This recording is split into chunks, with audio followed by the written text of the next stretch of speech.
বৃন্দাবনের নীরব সকাল। যমুনার জলে হঠাৎ ছড়িয়ে পড়ে গাঢ় অন্ধকার বিষ। গাছপালা শুকিয়ে যায়, পাখিরা ভয় পেয়ে উড়ে যায় দূরে।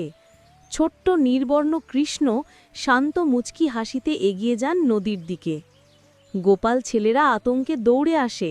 কৃষ্ণ, যমুনার জল বিষে ভরে গেছে, সবাই মরছে। কৃষ্ণ কোমল চোখে তাদের আশ্বস্ত করেন, ভয় করো না, আমি আছি। তারপর তিনি উঠে যান নদীর ধারেকার কদম্ব গাছে। এক লাফে ঝাঁপিয়ে পড়েন বিষাক্ত যমুনার জলে। জলের নিচে ফুটে ওঠে বহু মাথার ভয়ঙ্কর কালীয় নাগ।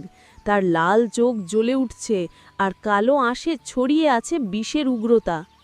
কালীয় কৃষ্ণকে জড়িয়ে ধরতে চায়, কিন্তু কৃষ্ণ সহজেই মুক্ত হয়ে উঠে আসেন তার মাথার ওপর।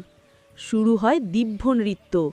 শিশুকৃষ্ণের প্রতিটি পদক্ষেপে জ্বলে ওঠে সোনালি আলো।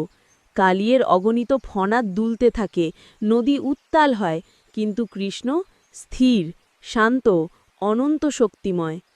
তীর থেকে নন্দ, যশোদা আর বৃন্দাবনের সবাই বিস্ময়ে তাকিয়ে থাকে। ধীরে ধীরে জলের বিষ সরে যায়, নদী হয়ে ওঠে নির্মল।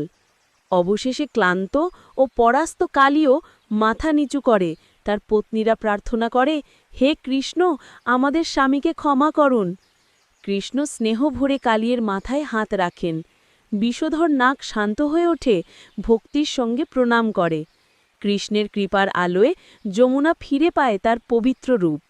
শেষ দৃশ্যে দেখা যায় শিশুকৃষ্ণ দাঁড়িয়ে আছেন কালীর ফণার ওপর, হাসি মুখে, চারদিকে দিব্য আলো। বৃন্দাবনে আবার ফিরে আসে শান্তি।